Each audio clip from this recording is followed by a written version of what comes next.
काठमाडौँका मेयरले greater नेपालको नक्सा कार्यकक्षमा राखेको दिन मेरो मन गद भयो। धेरै पछि लाग्यो अब केही हुन्छ। त्यसो त चुच्चे नक्सा संसदबाट पारित भएको दिन पनि मलाई अपरिमित आनन्द लागेको थियो। उणु उणु जस्तो, नाचौँ नाचौँ जस्तो। त्यो साँझ अबेरसम्म मैले मनोहरा किनारमा बिताएँ। मन गुनगुनाइरह्यो, गाउँछ गीत नेपाली, ज्योतिको पङ्ख उचाली, जय जय हे नेपाल, सुन्दर शान्त विशाल। गीतले अगाडि भन्छ, पश्चिम किल्ला काँकडा, पूर्वमा टिस्टा पुगेथ्यौँ, कुन शक्तिको सामुमा कहिले पो हामी झुकेथ्यौँ। मलाई लाग्यो फेरि एकपटक पाखुरा सुर्किएर विस्तारवाद विरुद्ध चर्का नाराहरू लगाऊँ। त्यो मेरो राष्ट्रवाद जागेको दिन थियो। लगत्तै अर्को दिन बिहान एकजना अन्तर्राष्ट्रियतावादी मित्रले फोन गर्दै भन्यो, भेटौँ। उसको स्वर निकै कडा थियो। सायद उसले मलाई सुनाउनु पर्ने कुराहरू पनि कडै थिए। ऊ विषयलाई फरक ढङ्गले अर्थ्याउँथ्यो र रोचक बनाउँथ्यो। हामीले साँझ भेट गऱ्यौँ। त्यो भेटमा उसले मलाई जे जस्ता प्रश्न गर्यो, यो लेख तिनै प्रश्न र त्यसपछिका विमर्शहरूमा केन्द्रित छ। भेट हुनासाथ उसले भन्यो, विचार गर त साथी, पृथ्वी लोकमा देशहरूको अस्तित्व नै नभएको भए मानव सभ्यता कस्तो हुन्थ्यो होला। प्रश्न रोमाञ्चक थियो। अवश्य नै अमेरिका हुँदैन थियो, चीन हुँदैन थियो, भारत हुँदैन थियो, नेपाल हुँदैन थियो, न रुस हुन्थ्यो, न युक्रेन, न इजरायल हुन्थ्यो, न प्यालेस्टाइन, न हिरोसिमामा बम खसालिन्थ्यो, न बीच बर्लिनमा पर्खाल थडिन्थ्यो, न कोही लुक्दै युरोप र अमेरिका भाँसिन्थ्यो, न त भिसाका लागि कतै लाइन लाग्नु पर्थ्यो, न ग्रेटर नेपाल, न विशाल भारत। मान्छे चरा जस्तो स्वतन्त्र उड्ने थियो। मान्छे देशको सिमानामा खुम्चिने थिएन। समुद्र साझा, मरुभूमि साझा, अमेजनको जङ्गल साझा, आकाश छुने हिमगिरी पनि साझा। देश मानव सभ्यतालाई विभाजित गर्ने वास्तवमै खतरनाक अवधारणा हो। उसले मलाई बहसका लागि उत्प्रेरित गर्यो। थोरै असहमति जनाउँदै मैले भने, कल्पनामा अन्तर्राष्ट्रियतावादी हुनु एउटा कुरा, तर यथार्थमा देशहरू त छन्। आजको शक्तिशाली यथार्थ यही हो, देश, भूराजनीति र राष्ट्रिय स्वार्थ। के तिमी देशको अवधारणालाई इन्कार गर्छौ त? उसले भन्यो, म भयानक देशभक्त हुँ साथी। म तपाईँको सार्वभौमिकता र स्वतन्त्रतालाई सम्मान गर्छु, तर सायद तिमीले भनेको देश र मैले भनेको देशमा फरक छ। कुनै समय पृथ्वीलोकमा एउटा पनि देश थिएन। मान्छे घुमन्ते थियो। बिस्तारै खेती र पशुपालनको युग सुरु भयो।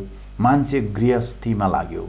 स्वभावतः बढ्दो परिवार, खेती र पशुपालनका लागि जमिनको आवश्यकता बढ्दै गयो। व्यक्तिगत सम्पत्तिको सुरुवातसँगै मान्छेका सपनाहरू चुलिए। ऐस, आराम, शक्ति र वैभवको महत्त्वाकांक्षा बढ्दै गयो। मान्छेभित्रको महत्त्वाकांक्षाले सङ्गठित युद्ध निम्त्यायो। युद्धबाट जमिन, सम्पत्ति, स्त्री, दास र इज्जत आर्जन हुन थाले। त्यसपछि युद्ध नियमित कर्म बन्यो, जसले नायकहरू जन्माउँदै लग्यो। समयक्रममा तिनै युद्ध नायकहरू शासक बने। यसरी देश, राज्य, राजा र धर्मको आविष्कार भयो। मान्छेका कुल, गोत्र, गण र सम्प्रदायहरू राजनीतिक प्रवर्गमा फेरिए। पृथ्वीमा सिमानाहरू कोरिए। देश बन्ने जटिल र रक्तरञ्जित प्रक्रिया संस्थागत हुँदै गयो। देश बन्ने प्रक्रियामा जनता कहाँ थिए? किनारमा थियो। जनता केवल युद्धमा प्रयोग हुन्थे, आदेश मान्थे र रगत बगाउँथे, तर देशको स्वामित्व जनतासँग थिएन। कोसँग लड्ने, कहाँ सीमा रेखा खिच्ने, कोसँग सुलह गर्ने, सबै शासकले निर्णय गर्थे। किनभने देश शासकहरूको शक्ति र सामर्थ्यको स्वर्ग थियो। शासकहरू आफ्नो लहडमा देश अंश लगाउँथे, उपहार दिन्थे र आवश्यक पर्दा युद्धको घोषणा गर्थे।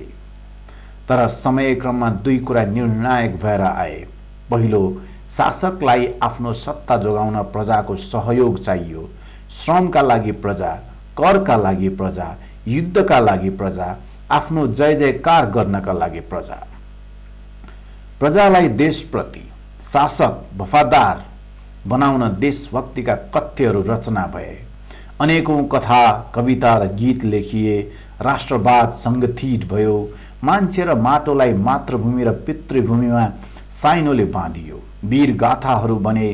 तर कुरा यति मात्र भएन।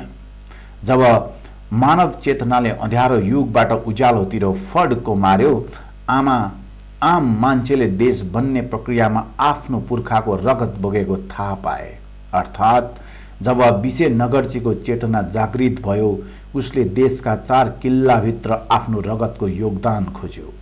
उसले देशमाथि आफ्नो स्वामित्व माग्न थाल्यो। त्यसैले भनिन्छ, लोकतन्त्र देशमाथि नागरिकको स्वामित्व सुनिश्चित गर्ने अग्रगामी चेतना हो। त्यसपछि देश शासकको मात्र रहेन, जनताको पनि भयो।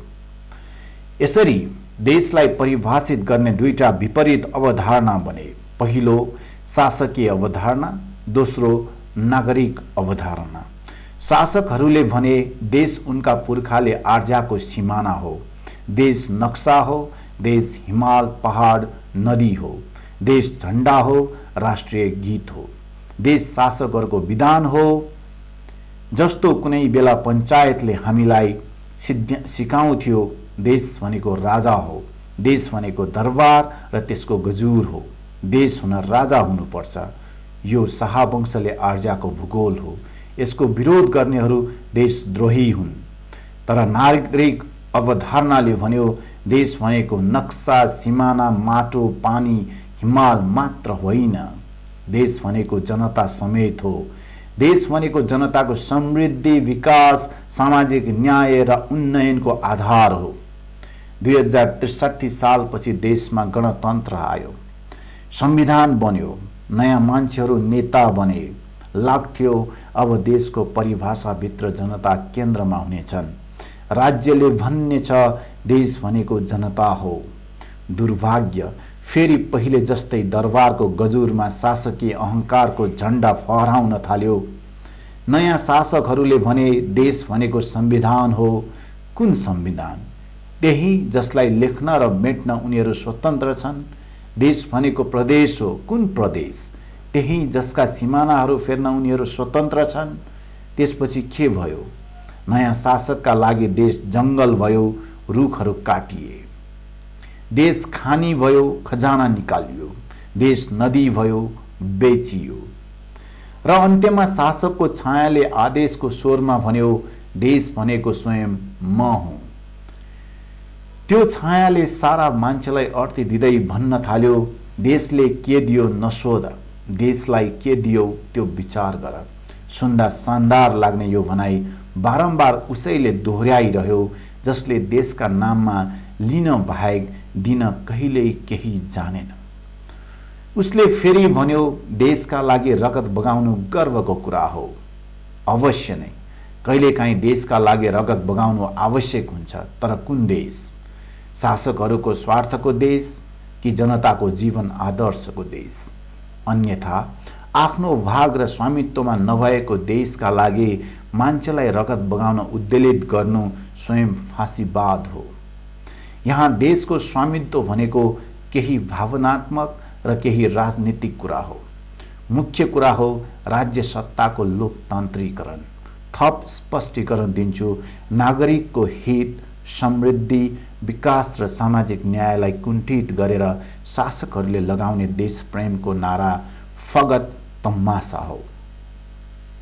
यही प्रसङ्गमा एक दिन मित्र प्रशान्त सिंहले एउटा गजबको प्रश्न गरे।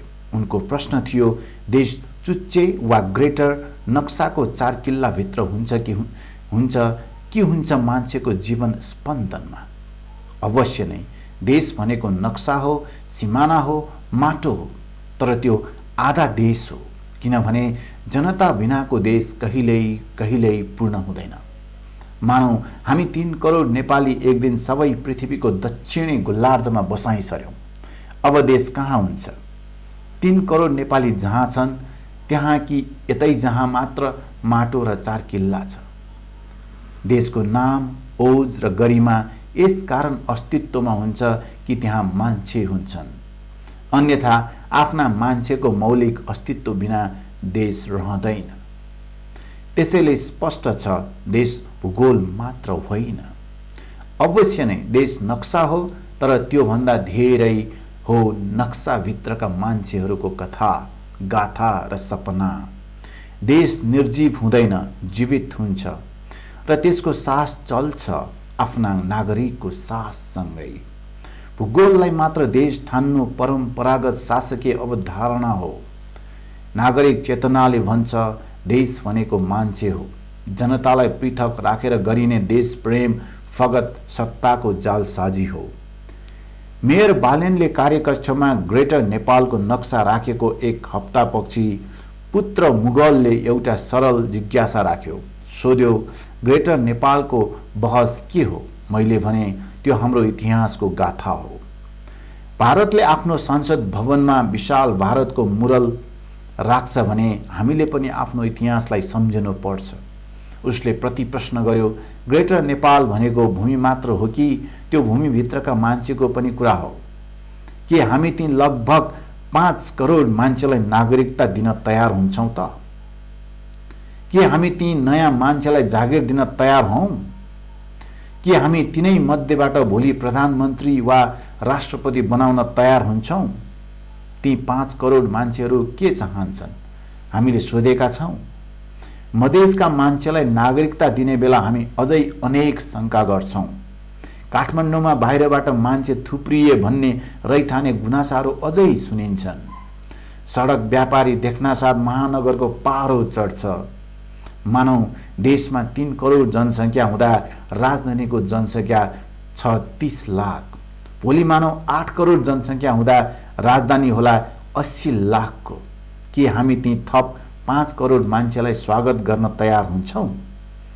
मुगलले आफ्ना प्रश्नहरूको आफै जवाफ दिँदै भन्यो, अवश्य नै हामी भारतसँग झुक्न आवश्यक छैन। तर हामी जिम्मेवार राजनीति गर्न चाहन्छौँ भने लोक रिझ्याइ, घृणा र उन्मादले कतै कतै पुगिँदैन। कम्तीमा नेपालले कूटनीतिक सामर्थ्यबाटै समस्याको समाधान खोज्नुपर्छ। कसैका अगाडि लम्पसार परेर वा उग्र भएर हाम्रो गन्तव्य भेटिँदैन।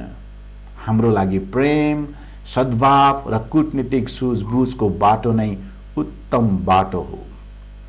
मलाई लाग्छ नेपालीहरूको राष्ट्रवाद अद्भुत छ।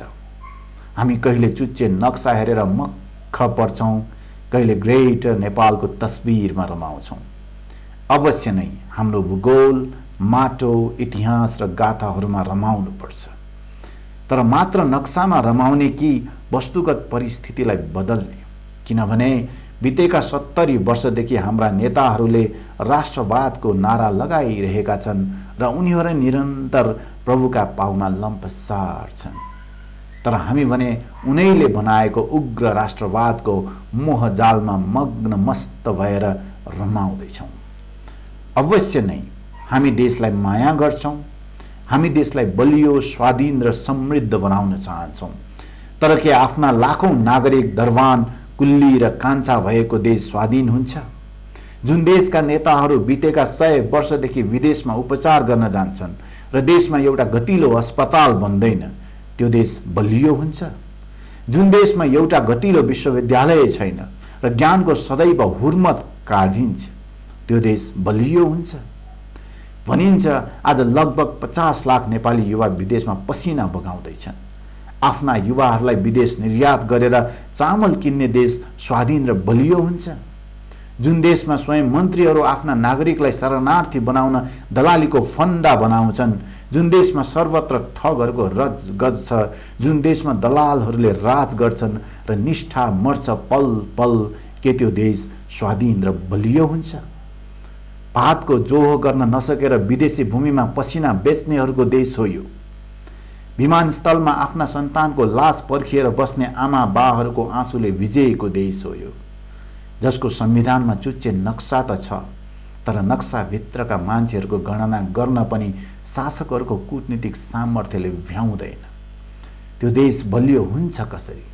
हाम्रो प्राथमिकता देश र जनताको मुहार फेर्नेतिर किञ्चित केन्द्रित छैन। हाम्रो प्राथमिकता एक स्थिर बलियो र सार्वभौम देश बन्नतिर कि मार्थ केन्द्रित छैन। नागरिकको दुःख, आँसु र असन्तोषले भरिएको देश स्वाधीन र बलियो हुन्छ कसरी?